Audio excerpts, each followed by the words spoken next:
Good evening. Thanks for tuning into WSKG. This is the debate for New York's 52nd Senate District race. I'm WSKG News Director Tom Magnarelli. And I'm WSKG's Ithaca reporter Aurora Berry. We come to you live from our Vestal studio with the two candidates seeking the seat. They are incumbent Democratic State Senator Leah Webb and her Republican challenger, Tompkins County legislator Mike Sigler. The general election is on Tuesday, November 5th. Early voting begins Saturday, October 26th. This debate will be a civil discussion of the issues. The candidates will have up to 2 minutes to respond to a question and 1 minute for follow-up questions or rebuttals. At the end, each candidate will have 2 minutes to give a closing statement. Tom and I have chosen the topics. Questions have been submitted ahead of time by the public and other WSKG reporters. Neither candidate has been shown the questions or topics. Before we begin, we would like to give the candidates 1 minute to introduce themselves to the audience, talk a little bit about who you are and why you're running and your connection to the district, which includes the cities of Binghamton, Ithaca, and Cortland. Mr. Sigler won the coin toss. We'll start with you. Hello, my name is Mike Sigler. I'm a Tompkins County legislator. I've done that for 14 years. I arrived in upstate New York 25 years ago after going to Northeastern and Columbia universities. I came up for a journalism job and I decided to stay because it's such a beautiful part of the country. I've raised 4 daughters in upstate New York. I worked for Park Outdoor Advertising for 20 years. I've been in literally hundreds of businesses across the district. Why did I decide to run? I decided to run because I do the shopping at BJ's for my family. It used to cost me $80 to do the grocery shop. Now it's $140. I understand that you're struggling with costs, and that's all age groups struggling with these increased costs. Crime. It's been a problem for us. I know people that leave work early so that they can leave in daylight, so that they can go home and finish out their day at home. And then we have an immigration problem as well, something that the state has decided to spend $4.5 billion of your taxpayer money on when you're struggling to make ends meet. So these are all problems we need addressing. I think that New York State is on the wrong track. I know many of you agree with that. That's why I'm running, and that's why I'm here to ask for your vote in this upcoming election. Thank you, Mr. Sigler. Ms. Webb. Thank you so much for having me here and for hosting this forum this evening. So I sat here 2 years ago in this studio, and I asked the voters of this district to send me to Albany to ensure that their needs and their issues right here in the Southern Tier, where I'm born and raised, were being met. And they did. They voted for me, and I hit the ground running. I have been working tirelessly to ensure that our region, which historically has been significantly underserved, gets access to the resources that it deserves. I'm out in the district every day talking with constituents about issues that are impacting them across the district and across the state. And I do this simply because I think it's important as public servants that we hear directly from the communities that we are ultimately here to serve. And so I've been working through budget, through policy, and through practices to ensure those needs are met. And so as a proud product of the Southern Tier, I will continue to ensure that our region receives the access to the resources that they deserve so that we all can thrive, especially our working families. Thank you, Ms. Webb. And now we'll get to the questions, and Aurora has our first question. Excellent. First, let's talk about housing. Rental prices in the 52nd Senate District have surged since the COVID-19 pandemic. For example, the fair market rate for a one-bedroom apartment in Tompkins County was about $940 in 2019. The projected rate for a one-bedroom in 2025 is estimated at nearly $1,500. According to the state comptroller, 1 in 5 households across the state spends over half their income on housing. How can the state help slow or reverse this pattern of rapidly rising rent prices? We'll start with you, Mr. Sigler. Sure. I mean, I've served on the Tompkins County Legislature, and we've had to deal with this issue constantly. I've been on the IDA and dealt with it there as well. I mean, one of the suggestions, this won't happen quickly, but we do need more housing. We need more single-family housing. What I've suggested is making areas site-ready. So we do this for businesses. I mean, this is how Clay attracted Micron. They made a site, they put in power, they put in the roads, they made it site-ready so Micron could just move in. Why don't we do that with single-family housing? Why don't we go, we build the road, we build the electricity, We build the natural gas and the sewer lines, the water, and put that in. This is not reinventing the wheel. We did this after World War II in Long Island. We could do that right here in the 52nd District. Right now, to build, it was up to $400 a square foot in Tompkins County for a period, just to build a single family house. That means a 1,000 square foot house was $400,000. There's no mistaking why people weren't deciding to build. So that's one of the things we have to do. Another thing is we have to lower property taxes, absolutely. I know people that they've gotten jobs in the area, they can't afford to move here, and part of it is the property tax has gone up. Assessments in Tompkins County, as everybody knows, I think, have gone up quite a bit, and that's pretty consistent actually throughout the southern tier as well. And that means your property taxes have gone up there too because of that, right? We need to lower those. One of the ways to do that is to get more money flowing from Albany. Albany decided, my opponent and the other leadership in Albany, Kathy Hochul, they decided to take what's called FMAP money, that was Federal Medicaid Assistance Program money. That was $9 million for the southern tier. That got scooped out and they didn't let that flow down to our counties. And that's every year going forward. So yes, that blew a huge hole in our budget. And that does affect housing because the only place for Tompkins County to get that money is through the property tax or the sales tax, and we don't control the sales tax. So there are two ways that we need to lower the cost of living here, and we have to build more single-family homes. Thank you, Mr. Sigler. Ms. Webb? Thank you. I just want to start with the last part of my opponent's comment that in the legislature we took FMAP money. That is not accurate. I actually have been very vocal in fighting back against that proposal, and in fact, it was in our one-house state budget for the Senate to actually increase funding to municipalities for that reason. I believe that when you talk about housing, we have to start with the fact that housing is a fundamental need. It is something that we have to address for folks at every level. And one of the ways that we've been doing that through the state is through programs such as Restore New York. Now, this is a program that has been in place for quite some time. This is going back to when I was on city council, and this is a program that helps to take dilapidated buildings and turns them into habitable places of residence, but also commercial spaces. I have been very active in advocating for funds for that program for our area. In addition, we have an initiative that the governor put forward, which is called Pro-Housing Communities. This is a program that puts communities in place to get access to these dollars that are often competitive, but we have been actively working through the budget to ensure that those dollars are coming back into this area. I was successful in this budget to secure $40 million for a pilot program called infill housing.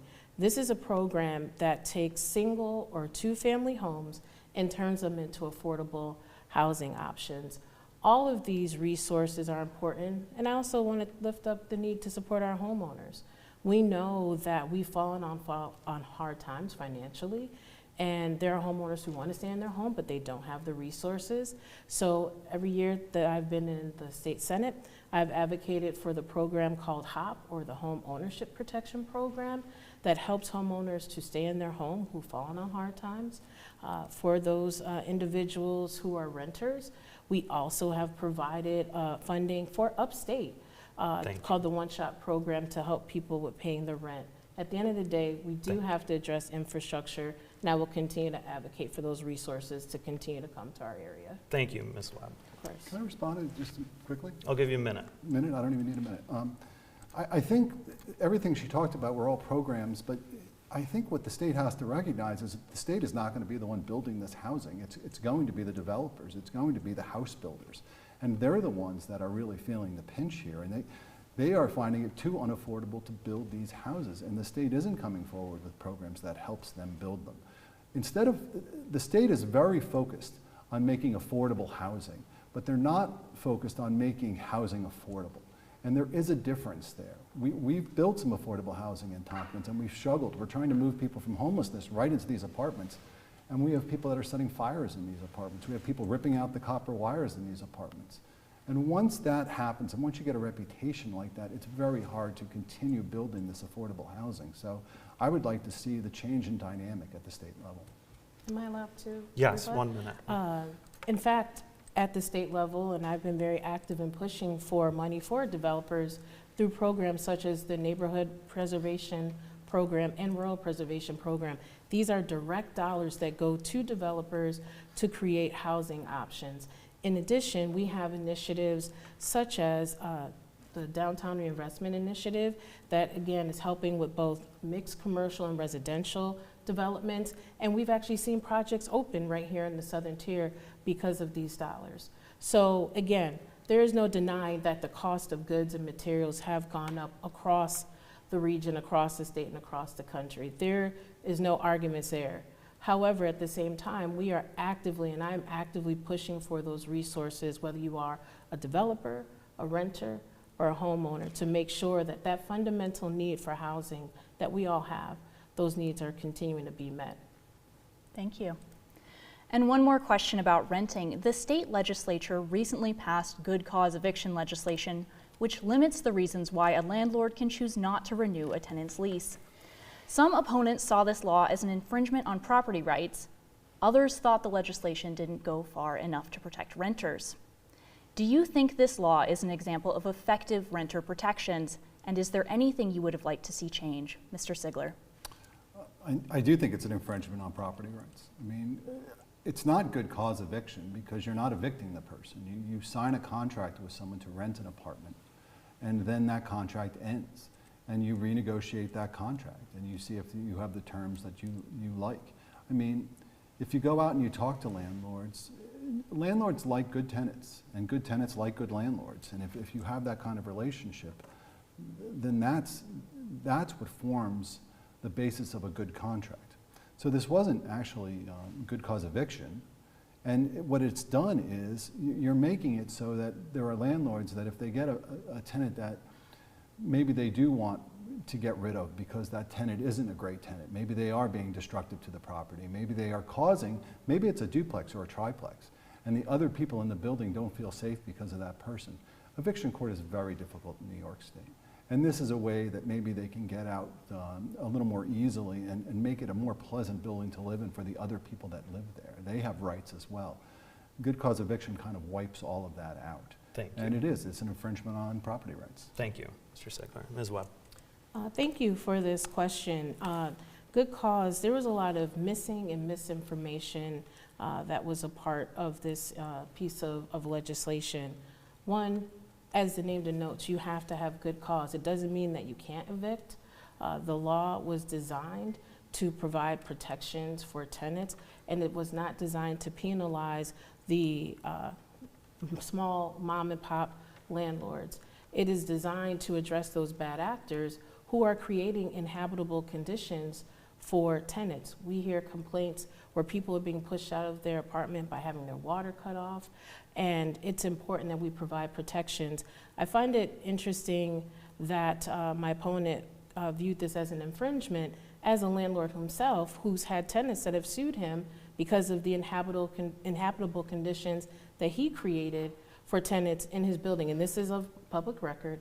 And so this law is designed to ensure that protections are being given to tenants, that those landlords who need to evict, that they are given the tools in order to do that, to ensure that they can protect their homes, but they also maintain ownership of their homes as well. Thank you.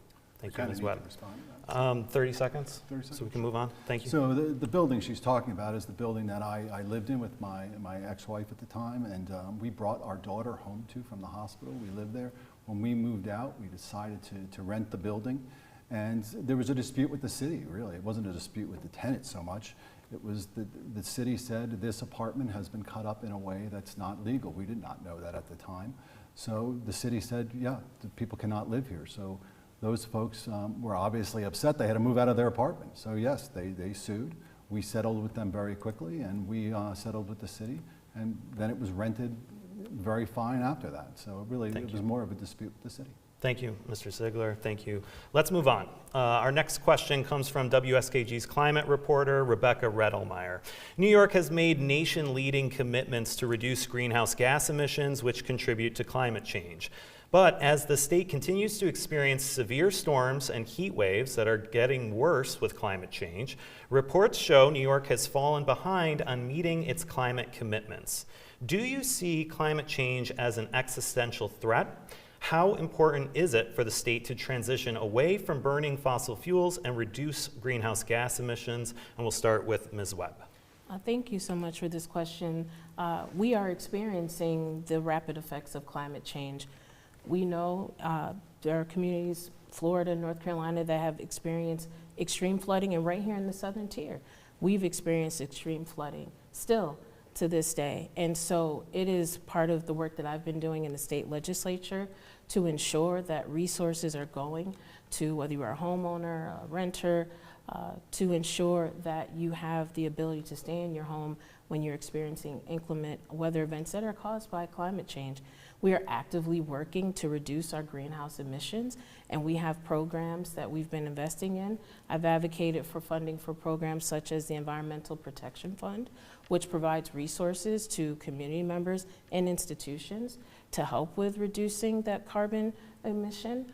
Also, when it comes to flood mitigation, in this year's budget, we actually introduced a 6-bill package to establish one of the bills, which I'm a proud co-sponsor of, to establish an Office of Flood Mitigation. I was on the ground when we had the floods here in 2011 and 2006, and I helped seniors who lost everything in their home, families who lost homes that had been in their families for generations, weren't able to recover, and they actually had to leave.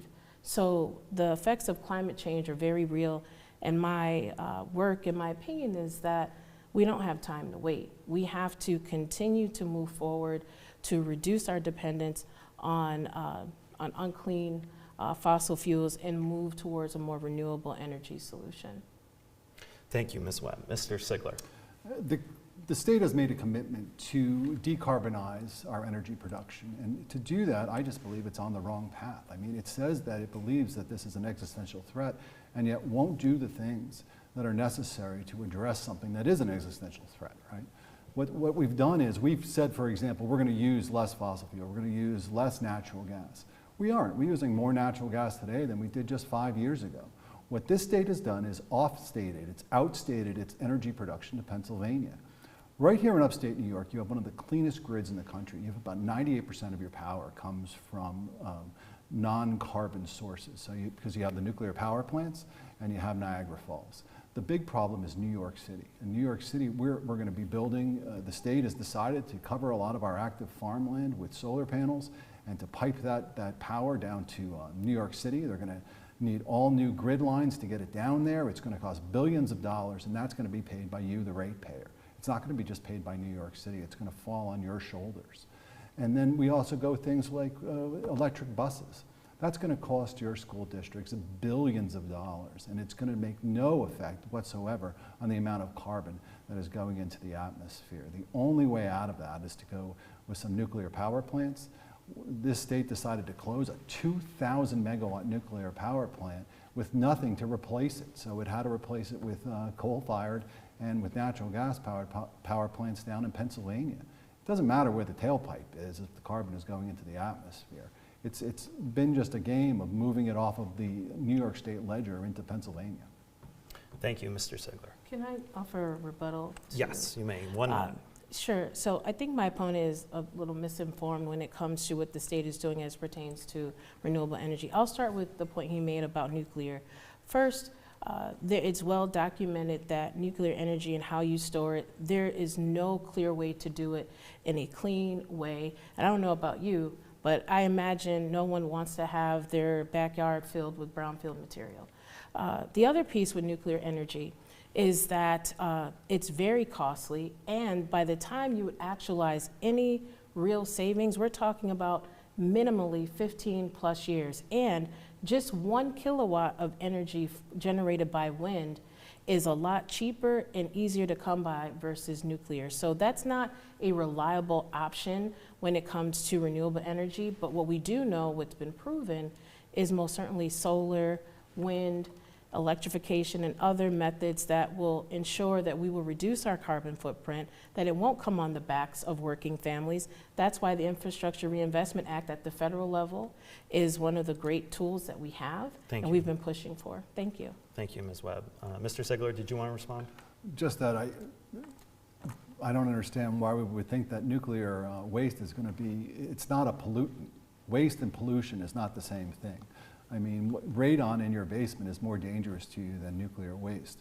It's not like we're creating a brownfield out of nuclear waste. It's being cast and stored. I mean, that's how you deal with it. And now they're looking up different uses of it. It's not like the country of France, 70% powered with nuclear power, is just throwing this out into a field someplace. It is literally the only power source. Wind was suggested. Where we're deciding to build wind is out in the ocean and out in the lakes. These are all ecosystems too. Just because we can't see them because they're underneath the waves doesn't mean they're valuable ecosystems, and those will be destroyed if we do this.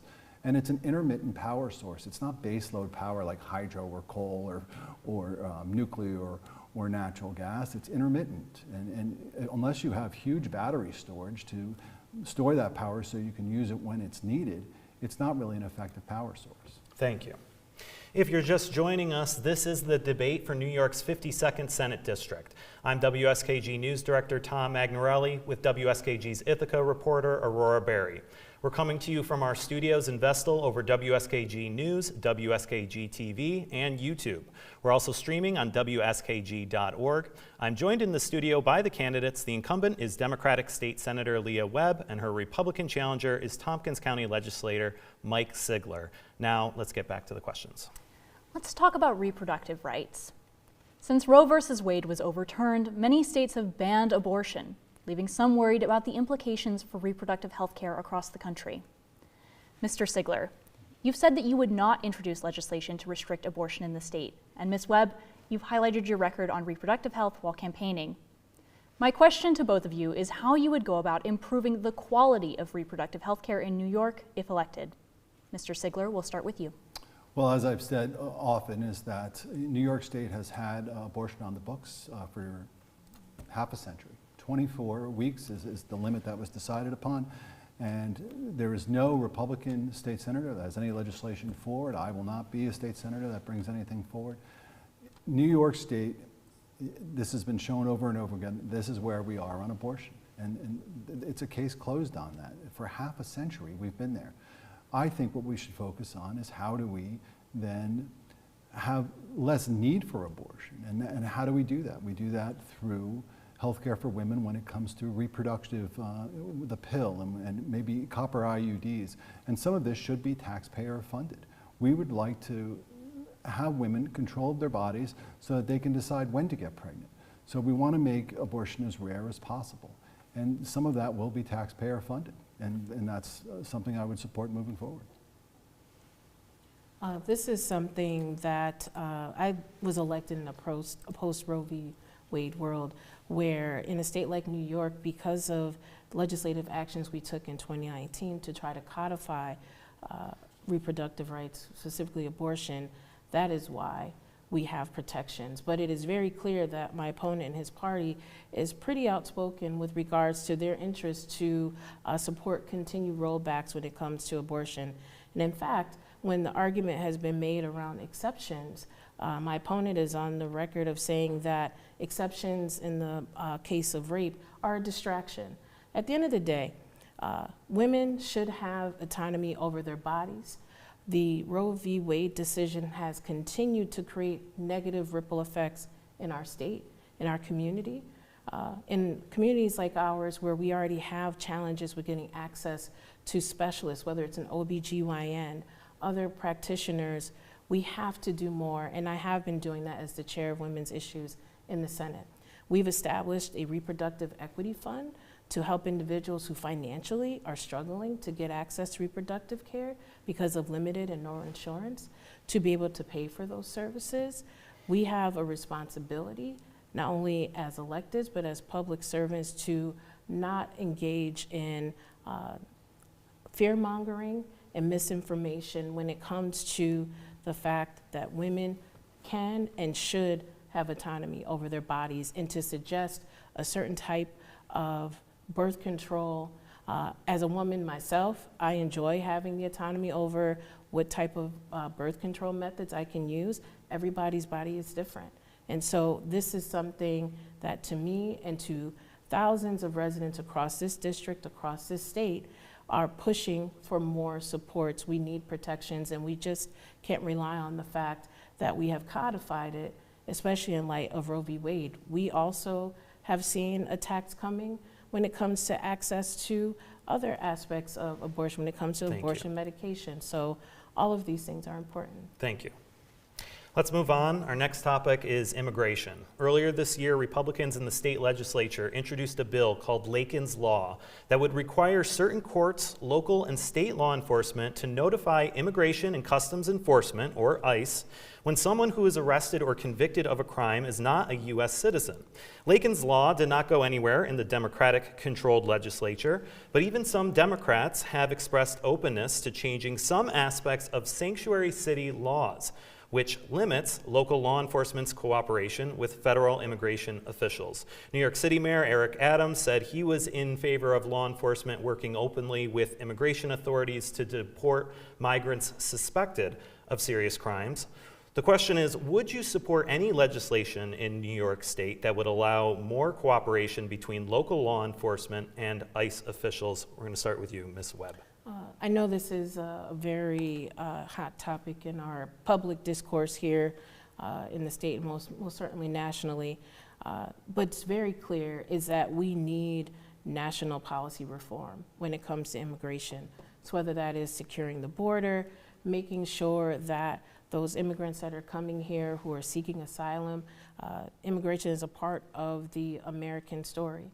And so it is important that we allow those who are coming here legally to be able to get access to the resources in the community that comes with gaining citizenship, but also securing the border. There are policies in place already. There are communication mechanisms for law enforcement to work with ICE and other entities to ensure that there are enforcement.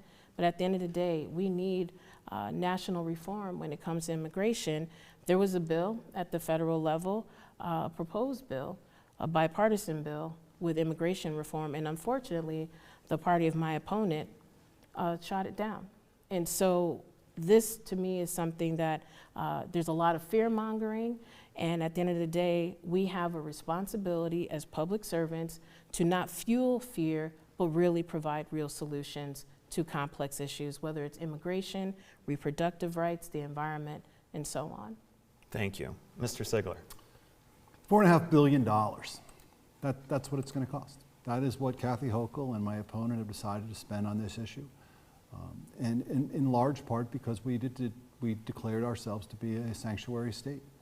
That is what has driven an influx of illegal immigration into our state.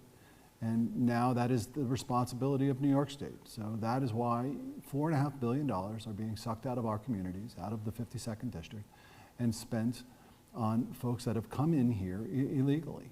And listen, a lot of these folks aren't bad people. They're looking for a better life. We understand that. Our farmers certainly understand that. I've gone and visited multiple dairy farms. They have people that are working there, migrant workers that have been there for decades. They provide housing for the person. They provide a job. They provide, food on the table. When some of these migrant workers have somebody back home that wants to come here and work, they bring them over, and that process needs to be streamlined. If you listen to the dairy farmers, they go, why is this so difficult? When I'm bringing the same people in year after year, why does the federal government make it so difficult? So clearly the federal government needs reform. But I remember back when everybody was laughing about a wall. Oh, that will never happen. And now both presidential candidates are talking about a wall. The state has just not been able to communicate very well on what it wants done. And when people are, the question goes back to, should police be allowed to communicate? Sanctuary state laws, and Tompkins County has done this too, it's a sanctuary county. Our local police should be able to communicate with ICE, they should be able to communicate with federal agents. It's one policing community. And if they can't communicate to one another, if that's somehow blocked by the state, we're missing a critical piece in enforcement of our immigration policy. Thank you. 1 minute. Sure. My opponent brings up the $4 billion investment, using his words, with regards to the governor on immigration. The reality is, because we don't have federal immigration reform, at the same time, these challenges are requiring additional supports. And so rather than passing that proverbial buck on to municipalities, the state is trying to create a stopgap solution on the financial challenges because of the lack of federal reform. But to be clear, the immigrants that have been coming here through legal means, they are productive parts of our community. They offer many resources. As my opponent pointed out, our agricultural community, as there are many others, are reliant upon immigrants for their resources and beyond. So at the end of the day, we need federal reform and we need a real solution. And so with the bill that was proposed, I'm hoping that in this next election that Congress will take action on this. Thank you. Our next topic is speech on college campuses. For the past year, universities across the country have seen protests over the war in Gaza. Tensions remain high on campus, and some New York State lawmakers and members of Congress have called for universities to do more to clamp down on these protests. What role, if any, do you think the government should play in regulating speech and protests on campus? Mr. Sigler, we'll start with you. I don't agree with regulations on speech. I think that free speech is the cornerstone of America. I think it's the right that every other right that we have flows from. But that's actually not the only thing that's happening on college campuses now, is it? We have people that are forming a protest, a mob, and they're blocking Jewish students from entering certain buildings. There's been times when they have kept Jewish students in certain buildings. They've gone into buildings and prevented access. And when speech becomes a threat to other students and to other community members, then that has to be dealt with. And I expect colleges to take steps to deal with that problem. We cannot have our Jewish community being threatened by people on college campuses or anywhere in the 52nd District. Ms. Webb? This issue, as I had said earlier, amongst others, part of the national discourse. We know that on college campuses, and as a former educator myself in higher ed, colleges and universities have student code of conduct. They also have policies and procedures when it comes to these issues that gives them the ability to make those decisions. We've also seen, unfortunately, across the state, a rise in hate crimes, whether it's anti-Semitism, xenophobia, Islamophobia, and as someone of Judaic faith myself, this is something, along with many of my colleagues, we've been actively working to address in terms of addressing issues around hate crimes that are happening. So we established through the budget additional resources to help communities on the ground when these types of incidents happen. But students engaging in protest, that is a part of the university experience, and they do have resources to address it. I agree that there has to be a balance between the First Amendment, but also ensuring that our communities remain safe and free of hatred and bigotry. Thank you. Thank you. This next question is for Mr. Sigler, and we had a couple of requests for this one from the public. On the November ballot, voters will get a chance to approve or reject the proposed Equal Rights Amendment to New York's Constitution that would ban discrimination based on gender identity and pregnancy outcomes, among other categories. The amendment would make it illegal to discriminate against a person for having an abortion. The state's constitution currently bans discrimination based on race, color, creed, or religion. The proposal would add ethnicity, national origin, age, disability, sex, sexual orientation, gender identity, gender expression, pregnancy outcomes, and reproductive health care and autonomy. Ms. Webb was a co-sponsor of the amendment in the Senate. Mr. Sigler, will you be voting in favor or against the proposal, and why? I'll be voting against the proposal. I believe the proposal is a Trojan horse. It's those other categories that you talked about that are so important. It's not, if this was a proposition about abortion, then it would probably have abortion somewhere in the proposition, but it's not present. So what we're doing is we're creating protected categories for people.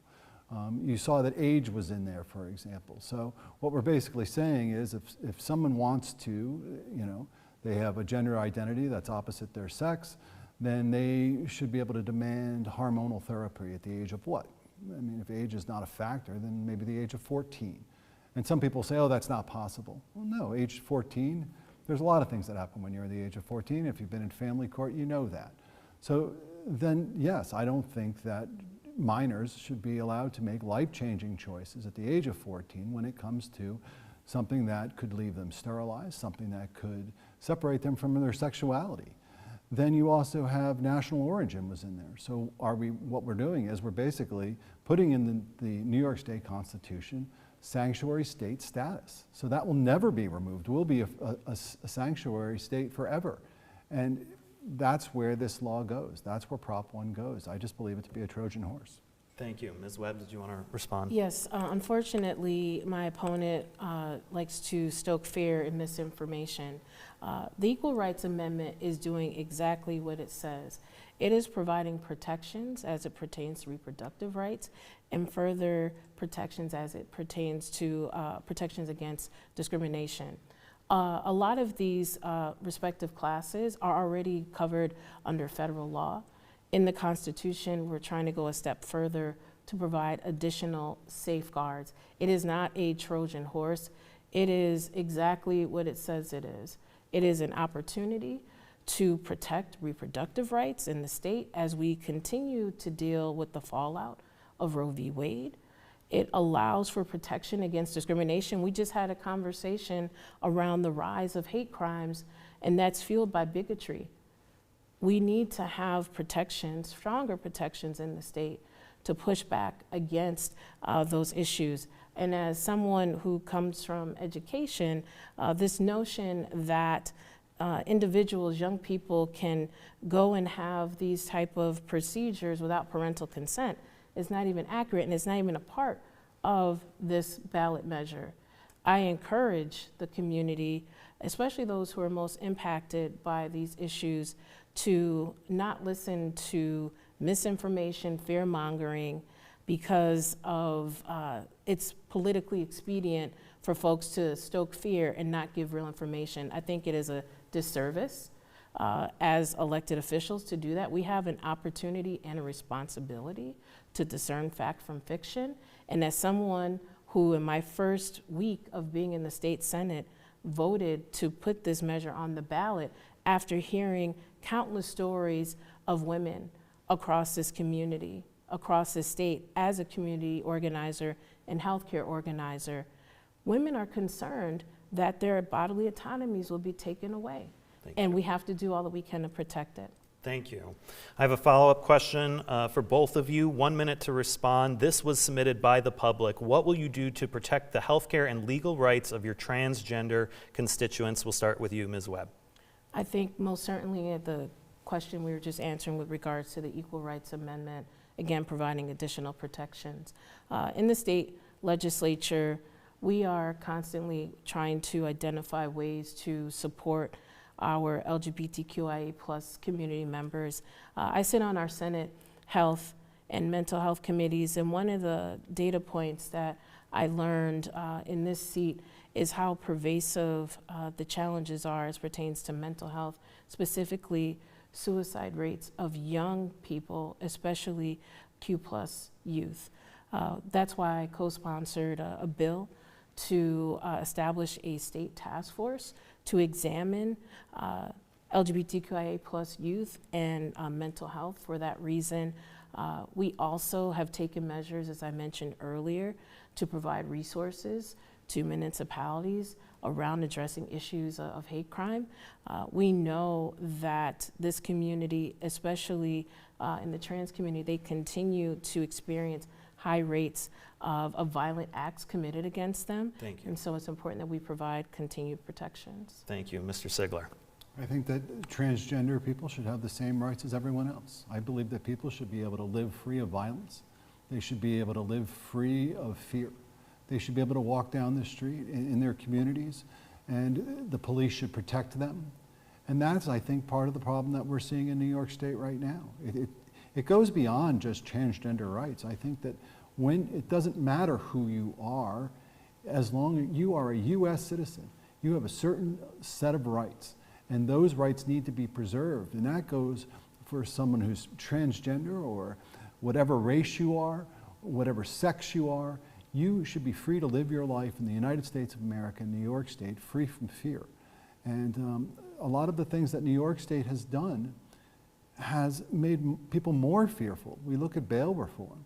That has, you talk to any law enforcement officer and they'll tell you that the communities have become less safe because of it. They will arrest somebody and that person will get let go a short time after. And so we need to protect our communities, and that goes for everyone, not just one group of people. Thank you. This is the debate for New York's 52nd Senate District. I'm WSKG News Director Tom Magnarelli. Next to me is WSKG's Ithaca reporter Aurora Berry. We're coming to you live from our studios in Vestal over WSKG News, WSKG TV, and YouTube. We're also streaming on WSKG.org. I'm joined in the studio by the candidates on the ballot, Democratic State Senator Leah Webb and Republican Tompkins County Legislator Mike Sigler. Now back to the questions. This next question is... Oh, and I will ask that we keep it to 1 minute now for our responses. We have a number of questions we have to get to, and we're running out of time. Thank you. This next question is for Mr. Sigler, and it comes from the Ithaca Times. Last year, Republicans sued Governor Kathy Hochul for approving a new law that allows New Yorkers to cast ballots by mail instead of in person. The State Court of Appeals rejected that lawsuit earlier this year, which means that New Yorkers can cast ballots by mail if they so choose. Mr. Sigler, why did you sign on to that lawsuit? Well, because you're always able to vote by mail. That is not something new. I mean, you put in an application and then you can get a vote by mail ballot. What the state wanted to do was remove the restriction on why you can get an absentee ballot. And it's very clear in the New York State Constitution. It lays out why you can get one. Now, the New York State Court of Appeals disagrees with that. They say that no, that isn't written right in the Constitution. When I read it, it was very clear, and I still think that it is very clear.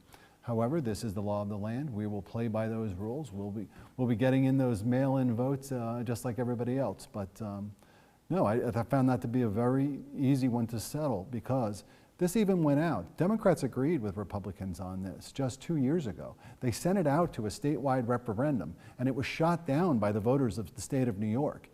So what has generally, this is what happened. The Democrats then took it and said, we're not going to listen to that. We're going to throw out that vote. And I think that the vote of the state of New York should be adhered to, and it just simply wasn't. Thank you. Can I offer a counter to that? 30 seconds. Yes, I remember that referendum. In fact, it was my opponent's party that actively worked to have people not expand access to voting. My goal as a public servant, as it all should be for all of us, is to ensure that every citizen has more access to have the ability to vote. And having leaders pushing back against that is just not acceptable. Thank you. This next question is for Ms. Webb. 36 states have some form of voter ID laws on the books, meaning voters could be required to show a form of identification to vote. Would you support any form of voter ID law in the state of New York? When it comes to voter ID, it's also been shown that a lot of those laws are used to create barriers to voting. If you look at the state of Texas, that has had voter ID laws on the books, it has been demonstrated that marginalized communities, whether it's seniors, young people, communities of color, are often targeted when it comes to this particular issue. As someone who has been active in registering people to vote, there are so many measures in place to ensure voter integrity. That's why we have our Board of Elections, we have our State Board of Elections, commissioners as well. There are a number of resources in place to maintain voter integrity, and we should be doing all that we can to ensure that every eligible citizen has the full ability to participate in our democracy. And so having laws or practices that create barriers to that is something that we need to address. Thank you. Can I respond quickly? 30 seconds. Not even 30 seconds. This gets overwhelming support, voter ID, across the country. And by not having an ID, it's a barrier to everything in America. You aren't going to be able to be an active participant in of being a citizen in New York State without an ID. You can't open a bank account, you can't rent a car, you can't travel on an airplane. So what New York State should do, and what every state should do, is issue an ID. Someone should be able to go in and get a taxpayer-funded ID, and that will allow them to vote and do everything else. Thank you. Let's move on. Gun violence is down in many cities across upstate New York compared to last year, including in the cities of Binghamton and Ithaca. It has decreased about 26% in municipalities outside of New York City between January and September compared to the same time last year. Violent crime overall went down between 2022 and 2023 in Broome and Tompkins counties, but it did increase in Cortland County. What public safety policies would you support or roll back if elected? Let's start with Mr. Sigler. Well, we've talked a lot about bail reform. I would certainly roll that back. What the state did was they didn't talk to any police officers on the street when they enacted that. And that happens a lot in Albany. They'll pass a law and then say mission done and mission accomplished. And they didn't talk to anybody who asked to actually implement that law. We don't just see that policing, we see that with the Board of Elections as well. Some of the reason that we've seen a decrease in gun crime, I think, is a lot because of the GIVE grant. I mean, my sheriff in Tompkins County put that into place. The city was apprehensive about putting that in place, so our sheriff's department did it instead. And our probation officers have collected over 20 guns from people who weren't supposed to have them. And that is how you're getting illegal guns off the street, that you're going and getting these. But that's the only way to do it. I mean, this GIVE grant has been rather successful in doing that. But we have to go after things like bail reform as well, the HALT Act, and raise the age has not been a success either. So we need to go into those laws, either repeal some of them or adjust them. Even the governor has suggested changing bail reform, and yet the legislature has not done that yet and has actually pushed back against her requests. Thank you. Ms. Webb? I want to lift this up with respect to bail reform, and my opponent, like many others in this party, continued to use fear-mongering.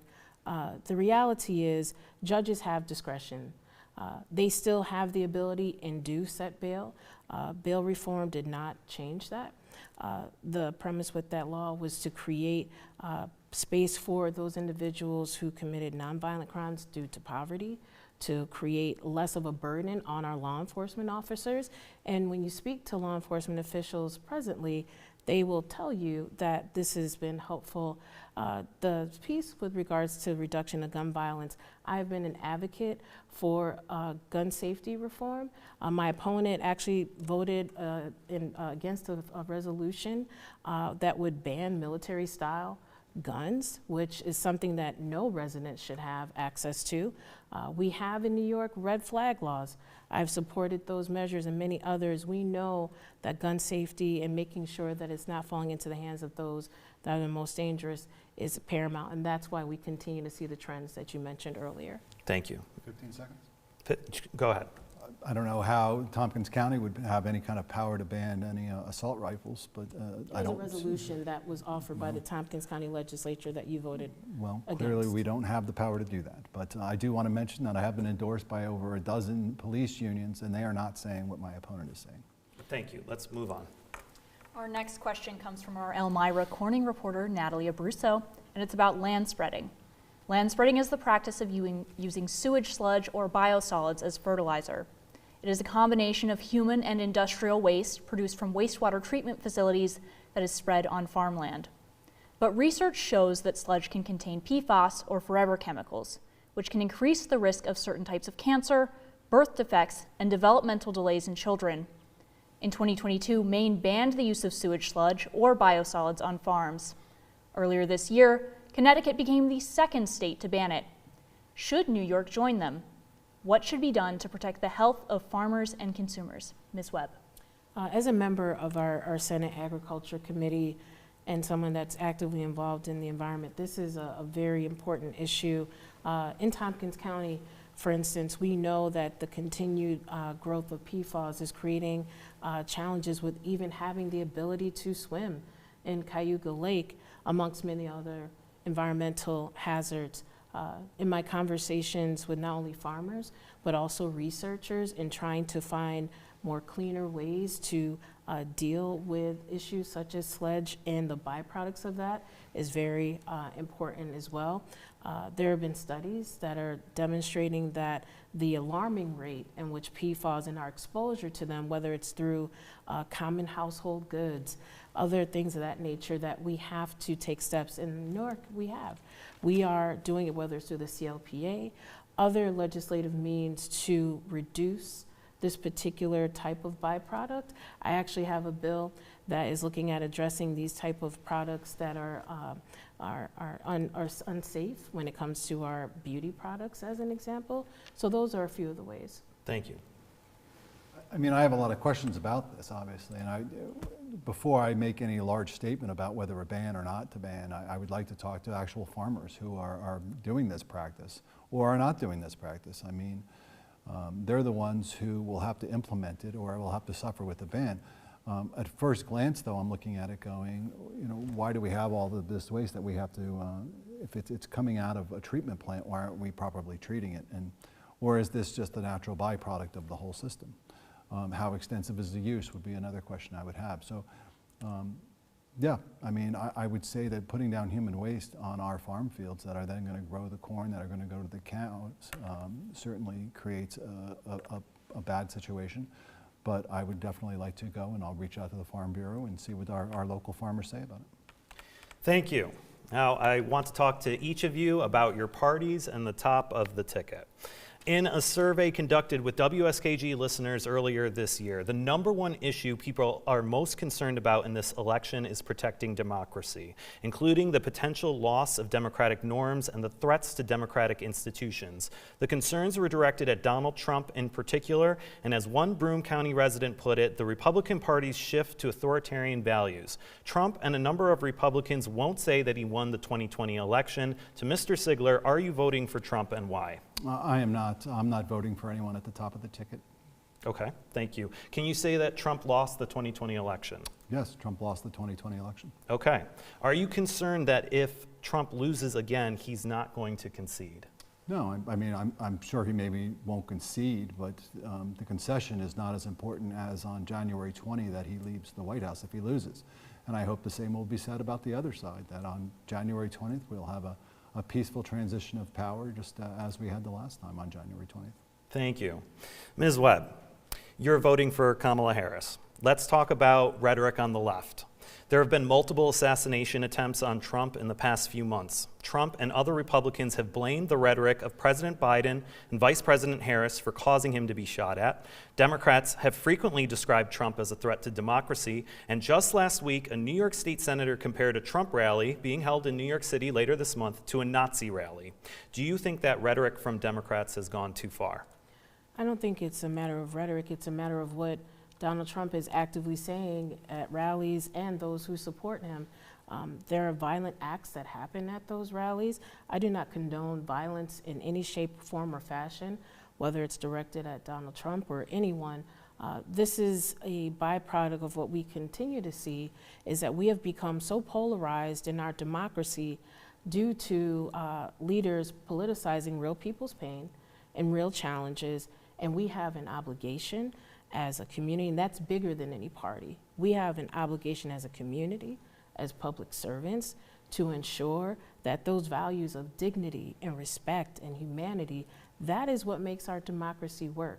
And it is imperative that we have elected leaders that lift that up and not tote hatred and bigotry and division that leads to people going to really dark places. Thank you, Ms. Webb. We have run out of time for questions and will now move to closing statements. Each candidate will have 2 minutes. Our coin toss from earlier determined that Ms. Webb will go first. You may begin. Thank you so much, WSKG, the entire team, Tom and Aurora, for having this forum tonight, and of course to Mike.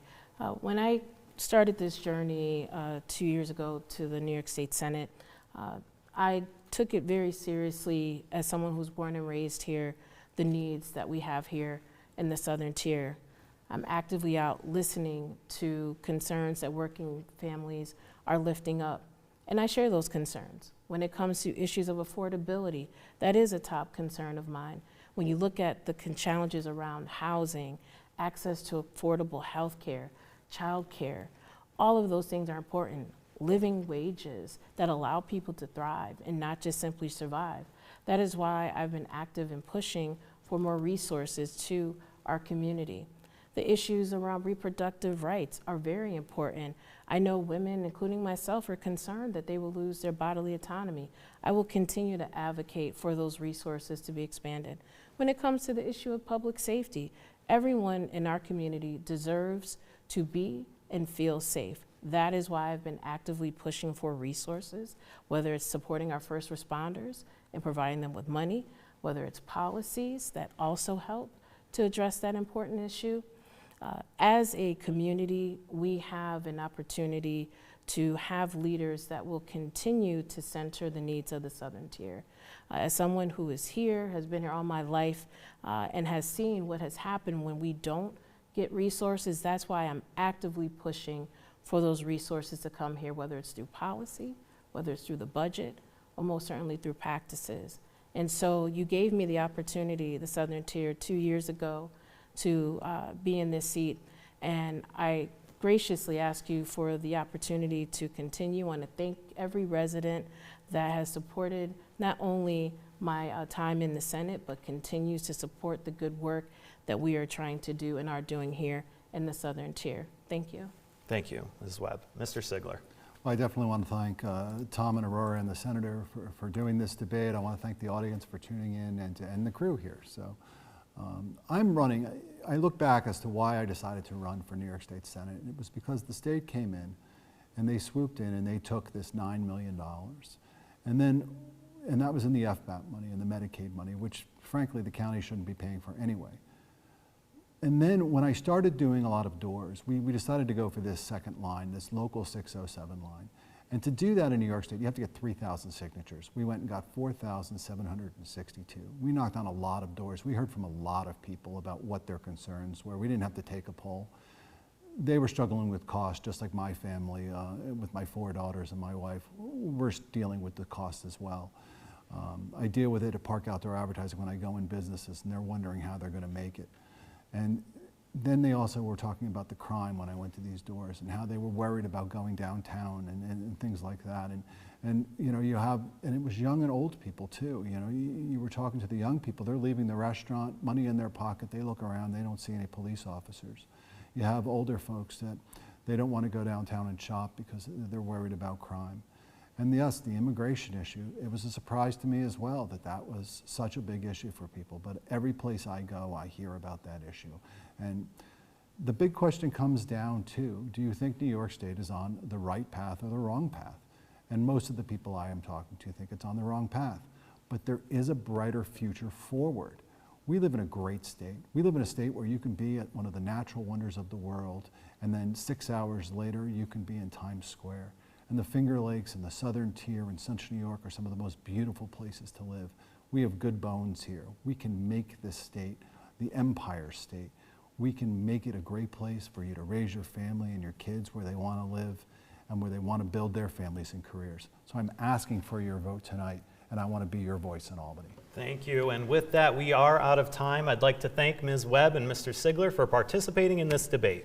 If you want to hear more from the candidates, check out WSKG's coverage of the race for New York's 52nd Senate District at WSKG.org.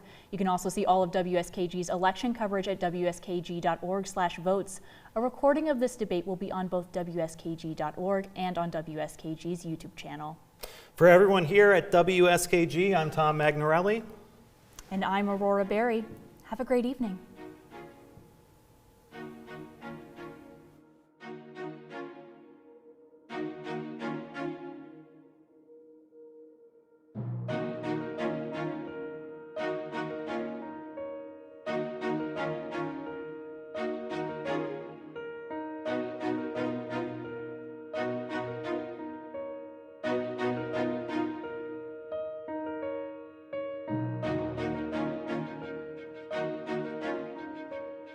I can prove that somebody killed my husband. Good morning to you too. Sorry, morning. The Charming series. I'm getting a bit lost in translation. The Madame Blanc